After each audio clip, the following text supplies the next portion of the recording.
جہاں میں ان سچ ہے راہیں نہ خندہ جبھی کوئی ابھی تک جن سکینہ عورتیں ان سا ہنسی کوئی نہیں رکھی ہے قدرت نے میرے آقا کمی تجھ میں جو چاہا آپ نے مولا وہ رکھا ہے سبھی تجھ میں میرے آقا میرے مولا۔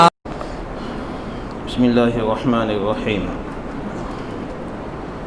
وعن ابي عبد الرحمن عبد الله بن مسعود رضي الله عنه قال كأني انظر الى رسول الله صلى الله عليه وسلم يحكي نبيا من الانبياء صلوات الله وسلامه عليهم ضربه قومه فادموه وهو يمسح الدم عن وجهه وهو يقول اللهم اغفر لقومي اللهم اغفر لقومي فإنهم لا يعلمون متفق عليه. وعن ابي سعيد وابي هريرة رضي الله عنهما عن النبي صلى الله عليه وسلم قال ما يصيب المسلم من نصب ولا وصب ولا هم ولا حزن ولا أذى ولا غم حتى الشوكة يشاكها إلا كفر الله بها من خطاياه متفق عليه. والوصب المرض. محترم دوستو بزرگو، اللہ رب العزت نے ہم سب کو اعتدال اور انصاف والا مذہب دیا ہے، اس لیے انسان اگر اس دنیا میں رہ کر اپنے حقوق کو حاصل کرنا چاہتا ہے تو اس کو یہ حکم ہے، اس کے لیے جائز ہے کہ وہ اپنے حقوق کو حاصل کرنے میں اعتدال کا خیال رکھے، لیکن اس کے ساتھ ساتھ جہاں اعتدال کا حکم دیا ہے وہیں پر احسان کا درجہ بھی اللہ نے بتلایا ہے، فضل کا درجہ، کہ انسان اپنے حقوق کو حاصل کرنے میں اگر فضل اختیار کرتا ہے تو اس کے لیے سب سے اچھا ہے۔ قرآن میں اللہ فرماتے ہیں وَإِنْ عَاقَبْتُمْ فَعَاقِبُوا بِمِثْلِ مَا عُوقِبْتُمْ بِهِ وَلَئِنْ صَبَرْتُمْ لَهُوَ خَيْرٌ لِلصَّابِرِينَ۔ غزوہ احد میں جب بہت سارے صحابہ شہید ہوئے اور شہید ہونے والے صحابہ کے ساتھ کافروں نے بہت برا برتاؤ کیا، حتیٰ کہ مسلح یعنی ان کے جسم کو بگاڑا، مارنے کے بعد ناک کان کاٹے، پیٹ چیرا۔ اس وقت کچھ لوگوں میں انتقامی جذبہ پیدا ہوا مسلمانوں میں کہ آئندہ کوئی ایسا موقع ملا کہ کافر ہمارے ہاتھ لگے تو ہم اس سے زیادہ مسلح کریں گے، ان کے جسموں کو بگاڑیں گے۔ اس وقت اللہ رب العزت نے یہ آیت کریمہ نازل فرمائی وَإِنْ عَاقَبْتُمْ فَعَاقِبُوا بِمِثْلِ مَا عُوقِبْتُمْ بِهِ۔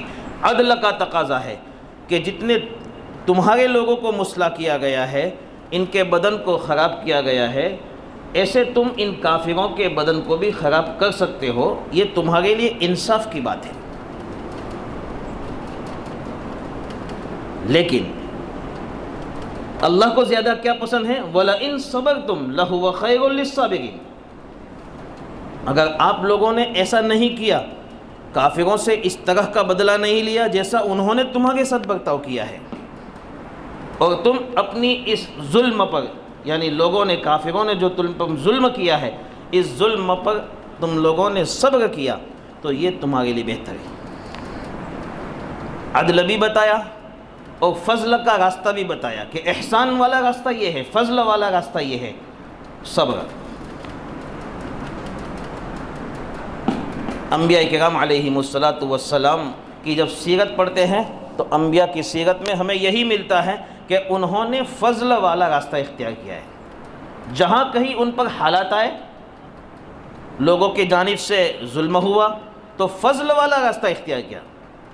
دیکھو ہمارے نبی محمد صلی اللہ علیہ وسلم ایک سفر میں ہیں، درخت پر اپنی تلوار لٹکا کر سوئے ہوئے ہیں سائے میں، ایک کافر آتا ہے، آپ صلی اللہ علیہ وسلم کی تلوار کو اتارتا ہے اور اپنے ہاتھ میں لے کر حضور اکرم صلی اللہ علیہ وسلم کے جسم اطہر کے اوپر چڑھ کر یہ کہتا ہے من یمنعک منی،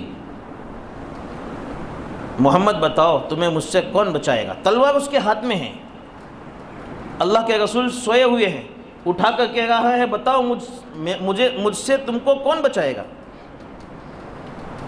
نبی کریم صلی اللہ علیہ وسلم نے بڑے یقین کے ساتھ اس وقت فرمایا اللہ، مجھے اللہ بچائے گا۔ جیسے ہی اس کافر کا یہ سننا تھا، اس کافر کے ہاتھ سے وہ تلوار گر گئی۔ نبی صلی اللہ علیہ وسلم نے تلوار کو اٹھایا اور اس کے بعد اس کافر سے وہی سوال کیا اس کافر نے جو حضور سے سوال کیا تھا، اب بتا تجھے مجھ سے کون بچائے گا؟ اس نے کہا کن خیر آخذ، میرے ہاتھ میں بھی تلوار تھی، تمہارے ہاتھ میں بھی اب تلوار ہے، پہلے میرے ہاتھ میں تھی، میری باری تھی، میں اس بات پر قادر تھا کہ آپ کو قتل کر دیتا، اب آپ کے ہاتھ میں تلوار ہے، آپ اس بات پر قادر ہے کہ آپ مجھے قتل کر دیں۔ دونوں آدمی ہیں، میں بھی ہوں تم بھی ہو، لیکن دونوں میں آپ بہتر آدمی بن جاؤ۔ اس آدمی نے یہ درخواست کی حضور اکرم صلی اللہ علیہ وسلم سے، کن خیر آخذ، حضور اکرم صلی اللہ علیہ وسلم نے معاف فرما دیا، جس کا اثر کیا ہوا؟ بعد میں وہ مسلمان ہو گیا، فضل سے کام لیا، احسان سے کام لیا، صبر کیا۔ اور مکہ مکرمہ جب فتح ہوا ہے، اس وقت جو ہزاروں کی تعداد میں کافر لوگ مسلمان ہوئے ہیں، اس کی کیا وجہ تھی؟ اللہ کے رسول صلی اللہ علیہ وسلم چاہتے تو اپنی 13 سالہ زندگی کا جو ظلم تھا مسلمانوں پر، اس ظلم کا بدلہ وہ لے سکتے تھے، قتل عام کر سکتے تھے، لیکن اللہ کے رسول صلی اللہ علیہ وسلم نے اس پر عمل نہیں فرمایا، بلکہ حضور نے تو کافروں کے بڑے بڑے سرداروں کے گھروں کو امن کا گھر قرار دے کر ان کے دل کو بھی جیت لیا۔ من دخل دار ابی سفیان فہو آمن، ابو سفیان کے گھر میں جو داخل ہو جائے گا وہ امن سے۔ اس کا اثر ہزاروں لوگ جوخ در جوخ مسلمان ہو گئے۔ فضل والا راستہ اختیار فرمایا، احسان والا راستہ اختیار فرمایا اور اپنے ظلم پر صبر کیا۔ میں نے جس حدیث کی تلاوت فرمائی اس میں بھی نبی کریم صلی اللہ علیہ وسلم ایک نبی کا واقعہ نقل فرماتے ہیں کہ اس نبی نے کس طرح ظلموں پر صبر کیا، اور صبر سے بھی بڑھ کر اوپر کتنا درجہ بڑا، حسن اخلاق کا کتنا اونچا درجہ اختیار فرمایا۔ اللہ کے رسول صلی اللہ علیہ وسلم ارشاد فرماتے ہیں کہ ایک نبی کو ان کی قوم نے مارا، کہاں؟ سر پہ، سر اور چہرے پہ، اور یہاں تک ان کی پٹائی فرمائی، یہاں تک پٹائی کی کہ نبی کریم صلی اللہ علیہ وسلم کے چہرے اور سر سے خون بہنے لگا۔ بنی اسرائیل کے ایک نبی کا واقعہ بیان فرما گئے۔ یہ واقعہ اللہ کے رسول نے غزوہ حنین کے بعد صحابہ کو جمع کر کے فرمایا تھا، بیان فرمایا۔ جب غزوہ حنین کا مال غنیمت تقسیم فرما رہے تھے مقام جعرانہ میں، مقام جعرانہ جہاں سے عمرہ کرنے والے عمرے کا احرام باندھنے کے لیے جاتے ہیں، مقام جعرانہ، وہاں پر اللہ کے رسول صلی اللہ علیہ وسلم نے غزوہ حنین کا مال غنیمت تقسیم فرمایا۔ اسی دوران میں اللہ کے رسول صلی اللہ علیہ وسلم نے کسی وجہ سے بنی اسرائیل کے ایک نبی کا واقعہ بیان فرمایا صحابہ کے سامنے کہ ان کی قوم نے ان کو زخمی کر دیا، سر اور چہرہ، خون بہنے لگا سر سے اور چہرے سے۔ نبی کیا کر رہے تھے؟ وہ نبی جب انہوں نے دیکھا کہ خون بہہ رہا ہے تو اپنے خون کو پوچھ رہے تھے، زمین پر گرنے نہیں دیتے تھے۔ آنکھ کی حفاظت ہو جائے، چہرے کی حفاظت ہو جائے، منہ کی حفاظت ہو جائے، اور وہ خون زمین پر نہ گرے، اس لیے کہ اللہ رب العزت بہت غضبناک ہوتے ہیں جب کسی نبی کا خون زمین پہ گرتا ہے۔ اسی لیے اللہ کے رسول صلی اللہ علیہ وسلم نے جب طائف کا سفر فرمایا تھا، اس وقت جو پتھروں کی بارش ہوئی تھی کافروں کی جانب سے، آپ کا خون اپنے جسم اطہر سے بہا یہاں تک کہ پاؤں تک چلا گیا۔ اللہ رب العزت بہت غصے میں آ گئے، فرشتوں کو بھیجا اور فرشتوں کو بھیج کر حکم دیا، آپ حکم دو تو ان پہاڑوں کے بیچ ان ساری قوم کو ہم تباہ و برباد کر دیں۔ لیکن اللہ کے رسول صلی اللہ علیہ وسلم نے عفو و درگزر فرمایا وہاں پر۔ یہ انبیاء کا طریقہ ہے۔ یہاں ایک بات ہے، طائف کے موقع کا جب ہم واقعہ بیان فرماتے ہیں تو اس وقت کہتے ہیں خون اتنا بہا کہ نبی کریم صلی اللہ علیہ وسلم کی جوتیاں خون سے بھر گئی۔ یہ بات غلط ہے۔ اللہ کے رسول نے زندگی مبارک میں جوتیاں ہی نہیں پہنی ہیں۔ جوتے ہوتے ہیں نا، وہ جوتے ہی نہیں پہنے۔ حدیث میں آتا ہے نبی کریم صلی اللہ علیہ وسلم کی نعلین کا تذکرہ۔ نعل عربی میں عربی کا لفظ ہے جس کا ترجمہ اگر آج کے زمانے میں کیا جائے تو چپل سے ہوتا ہے۔ علامہ انوشہ کشمیری رحمۃ اللہ علیہ نے اپنی کتاب العرف الشذی جو ترمذی شریف کی شرح ہے اس میں اس کی وضاحت فرمائی ہے کہ لوگ اس میں غلطی کرتے ہیں اور نعل کا ترجمہ جوتے سے کرتے ہیں، حالانکہ جوتا اس کا ترجمہ نہیں، اس کا ترجمہ چپل ہے۔ اسی لیے جو فوٹو گھومتی ہے نبی کریم صلی اللہ علیہ وسلم کی نعلین مبارک کی، آپ اس میں بھی غور کریں گے تو وہ چپل ہے، جوتیاں نہیں ہیں۔ اور جب چپل ہے تو چپل میں خون ٹھہرنے کا کوئی مطلب ہی نہیں ہے۔ جوتی ہو تو خون اس میں ٹھہر سکتا ہے، اس لیے یہ بات تو نہیں بیان کرنی چاہیے کہ اتنا خون بہا کہ اللہ کے رسول صلی اللہ علیہ وسلم کی جوتیاں خون سے بھر گئی۔ جوتیاں تھی ہی نہیں۔ خیر، تو اللہ رب العزت نے فرشتوں کو بھیجا کیونکہ نبی کا خون نیچے تک بہہ گیا۔ اس لیے یہ نبی جن کو ان کی قوم نے زخمی کیا تھا انہوں نے اپنے سر اور چہرے سے خون پوچھا اور خون پوچھتے گئے تاکہ یہ زمین پر نہ گرے۔ اور آگے کا کام کیا؟ اللہ سے ایک دعا فرمائی، اللہم اغفر لقومی، اے اللہ میری قوم کی مغفرت کر دے۔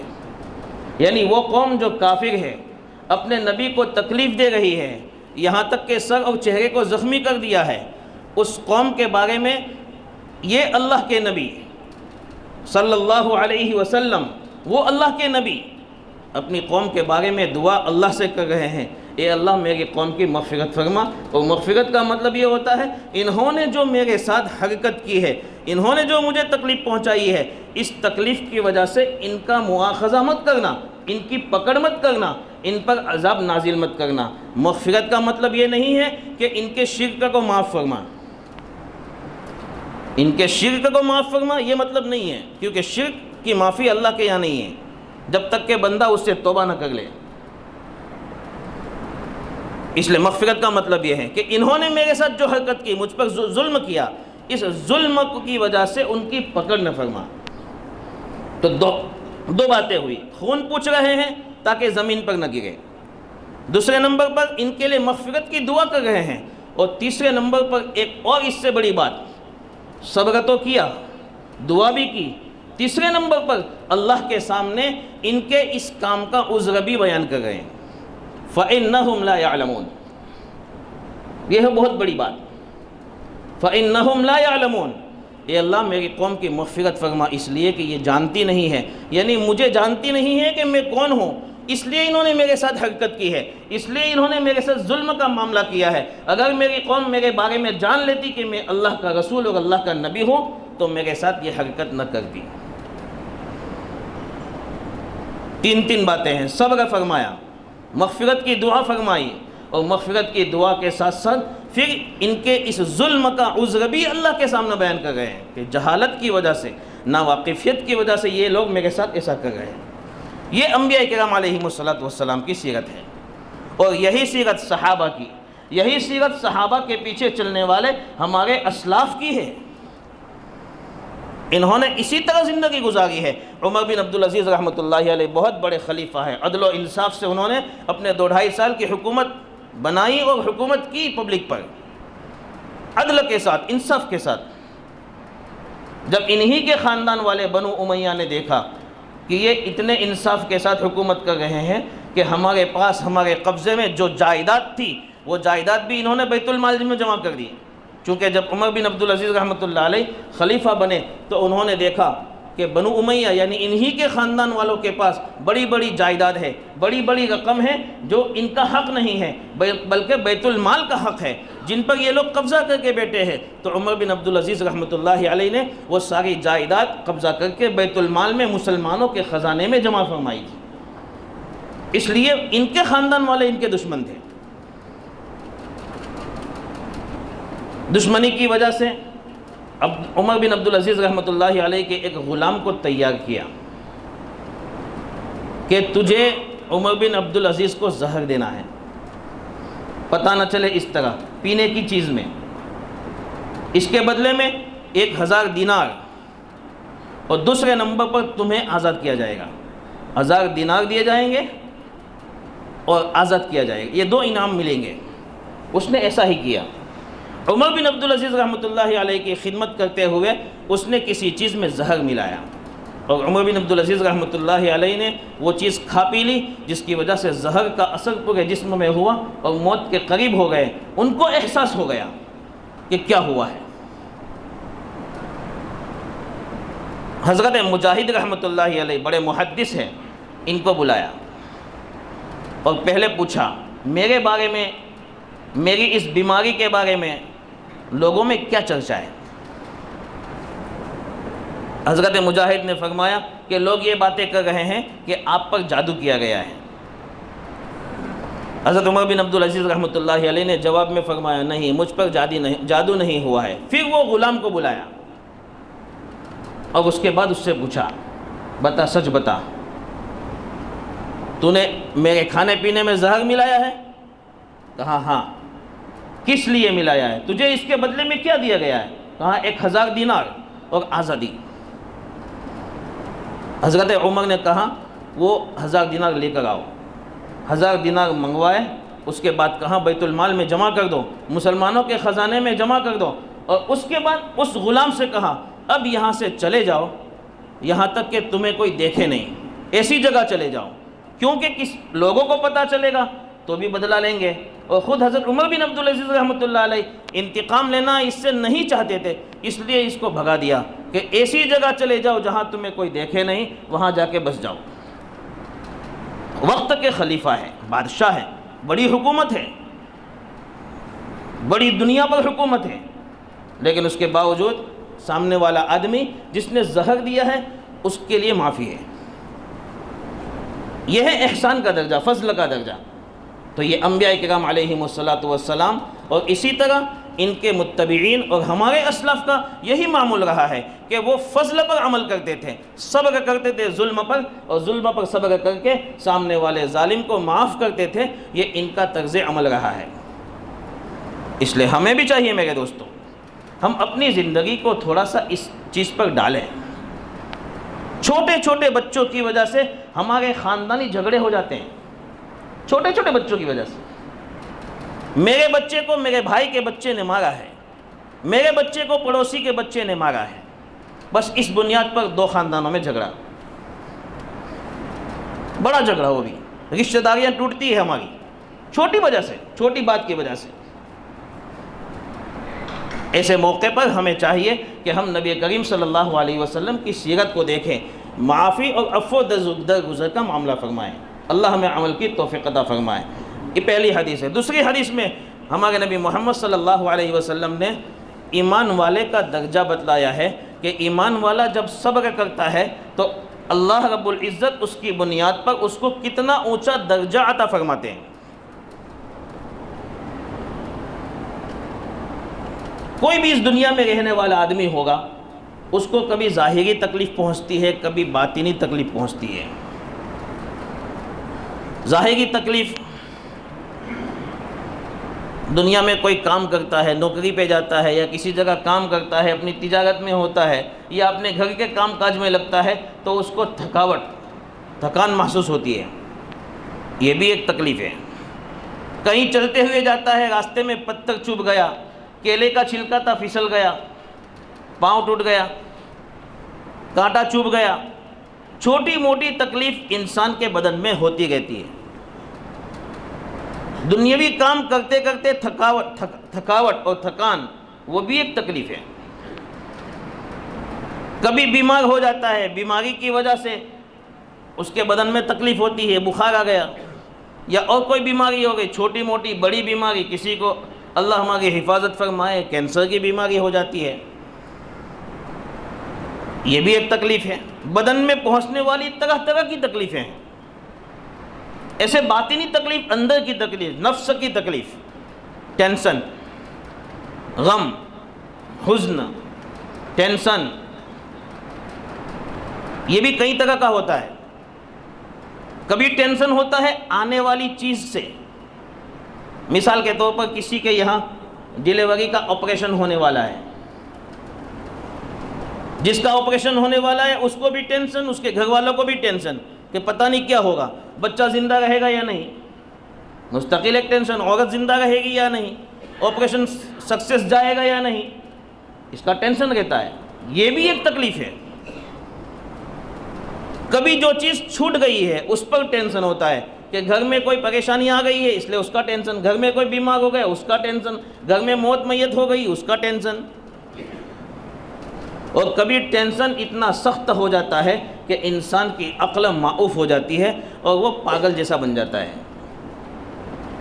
3 قسم کے ٹینشن ہوتے ہیں، تو یہ بھی تکلیف ہے، اندر کی تکلیف ہے۔ یہ نبی کریم صلی اللہ علیہ وسلم ارشاد فرماتے ہیں کہ مسلمان کے بدن میں کوئی بھی تکلیف ہو، چاہے بظاہری بدن پر پہنچنے والی تکلیف ہو، جیسے میں نے مثالوں سے سمجھایا کہ دنیاوی کام کرتے کرتے تھکاوٹ ہو یا کوئی بھی تکلیف ہو، باطنی تکلیف ہو جیسے ٹینشن، غم، یہ کوئی بھی طرح کی کسی بھی طرح کی تکلیف ہو، اگر مسلمان کو، ایمان والے کو تکلیف پہنچتی ہے، اللہ رب العزت اس کے بدلے میں اس کے گناہوں کو معاف کرتے ہیں۔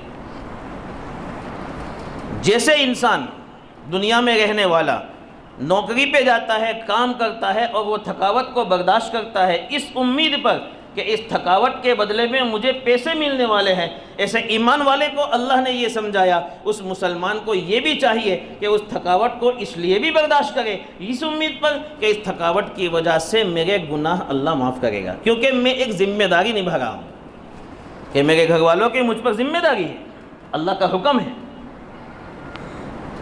اس کو امید کرنا چاہیے اس بات کی۔